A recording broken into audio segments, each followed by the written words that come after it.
will not fall while I am queen. There are queens who were born to wear the crown. But Elizabeth, she didn't just wear it. She built it from blood, from intellect, and from battles no one else dared to fight.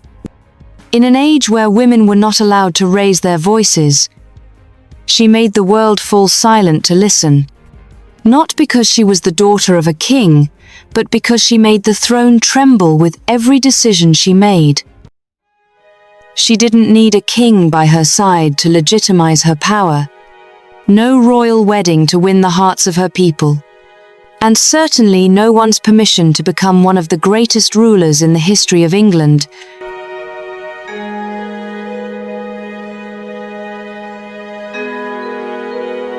Today, you won't just learn why Elizabeth I was called the Virgin Queen.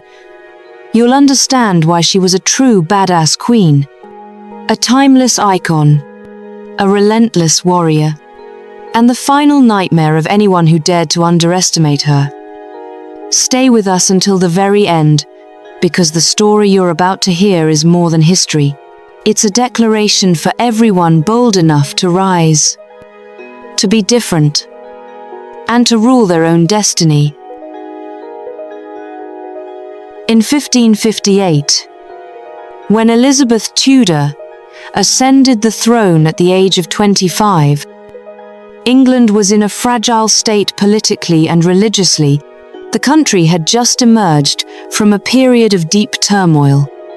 Henry VIII, Elizabeth's father, had broken away from the Roman Catholic Church to establish the Church of England, a decision that sent shockwaves across Europe and ignited decades of conflict between Protestants and Catholics. He was succeeded by Edward VI, Elizabeth's half-brother, a young Protestant king who died before the age of 16. Then came Mary, a devout Catholic, who took the throne and sought to return England to the authority of the Vatican. Her reign saw the execution by fire of over 280 Protestants, a legacy that earned her the infamous title, Bloody Mary. Amid this volatile backdrop, Elizabeth, an unmarried Protestant woman, and the daughter of Anne Boleyn, who had been executed for adultery and treason, became the last legitimate Tudor heir. When she walked into Westminster Hall for her coronation, few believed she would hold the crown for more than a year. But from that very moment, a new era began. Young women who are queens is extraordinary. This is not an era of female rulers, and now we have two of them, and their kingdoms border each other. The moment Elizabeth I took the throne, in 1558, she understood she wasn't merely inheriting a kingdom, she was inheriting a nation fractured, fragile, and on the verge of collapse from within. She acted swiftly and decisively.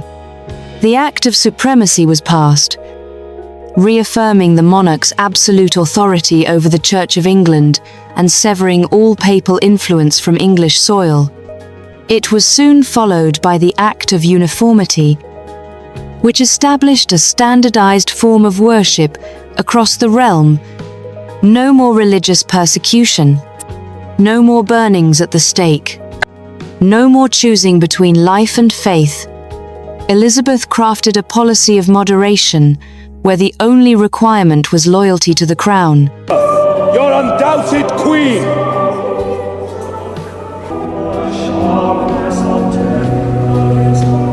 She did not seek revenge against Catholics.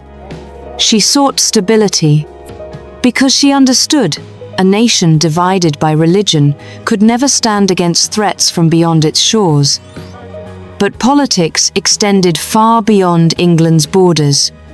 As an unmarried queen, Elizabeth became the center of Europe's diplomatic courtship.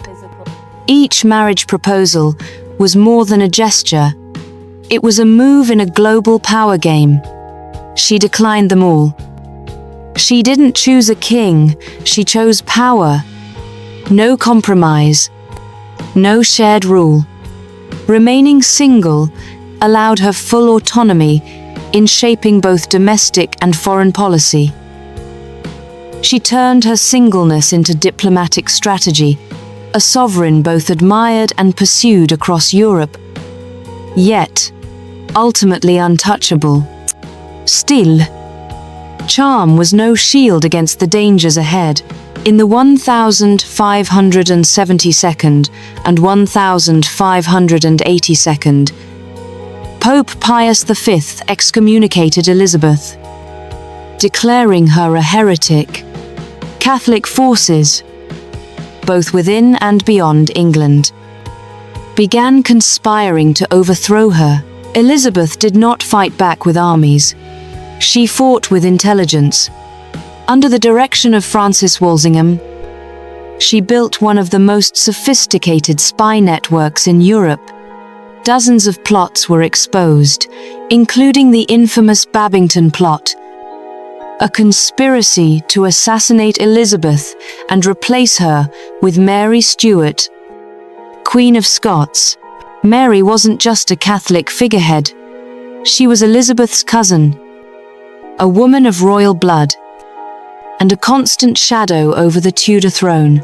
Elizabeth hesitated, but after years of looming threats, she signed Mary's death warrant. It was more than a political decision. It was a declaration. This crown, this England, would not be bargained away in the name of mercy. In 1588, the seas south of England stirred. Along the horizon, sails bearing the Red Cross of Spain emerged. The most powerful empire in Europe had decided to strike. Philip II, King of Spain, once the husband of Mary, had now become Elizabeth's greatest adversary. His ambition was not just to conquer England, but to destroy the heretic queen and restore the authority of the Roman Catholic Church on a land that had broken away. Elizabeth faced a test of survival. The treasury was strained. Military strength was limited. She held few advantages, but she possessed what no invading empire could calculate: a united nation, an agile fleet, and the unyielding will of a queen who knew she was shaping history. As troops braced for war, Elizabeth appeared at Tilbury, clad in silver armor. She addressed her soldiers with a now legendary declaration: "I have the body of a weak and feeble woman, but I have the heart and stomach of a king, and of a king of England."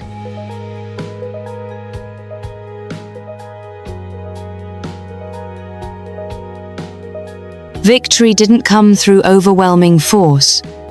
It came through tactical brilliance, unwavering loyalty, favorable winds, and a belief forged in steel. The Spanish Armada was defeated, and Elizabeth became a living symbol of a rising empire's resilience. In the aftermath of that fateful battle, England entered what posterity would call the Elizabethan Age, a golden era, where art, literature, and thought flourished. William Shakespeare penned plays that shook the foundations of European culture. Edmund Spenser offered her the Fairy Queen, casting her as the embodiment of light and virtue. Names like Christopher Marlowe, Thomas Keed, and John Donne helped shape the English literary identity. Elizabeth was more than a ruler. She was a cultural architect. She understood that language, art, and symbolism were forms of power, and she wielded them to strengthen national spirit in an empire on the rise. But time spares no one, not even a queen. Elizabeth's final years were marked by loss and challenge. Trusted advisors, including Robert Dudley, passed away. Uprisings in Ireland, particularly the 9 Years' War, drained the royal coffers and the crown's authority. Robert Devereux, Earl of Essex, once cherished like a son, returned in disgrace from Ireland and, in 1601, led a reckless rebellion in London. Elizabeth did not hesitate. She signed his death warrant, a cold but necessary decision. In 1603, Elizabeth I died at Richmond Palace. She left no heir, no direct successor, but what she did leave was a nation strong, unified, and sovereign. She named James VI of Scotland as her successor, uniting the crowns and ushering in the Stuart era. Elizabeth left no bloodline, but she left a legacy, a naval power, a national identity forged in war and culture, and an image of a queen who refused to bend, even when the world expected her to. She was not born to rule, but she proved that a woman without a husband, without a preordained crown, without a papal blessing, could govern with intellect, courage, and uncompromising resolve. Elizabeth, I was not merely a queen. She was a symbol, a living declaration of power, purpose, and freedom. In a world that sought to define women by limits, she shattered them all, not with words, but with what she left behind to history. She was not just the last Tudor monarch. She was the one who lit the path for an England stepping into its age of light. And for those who would never bow,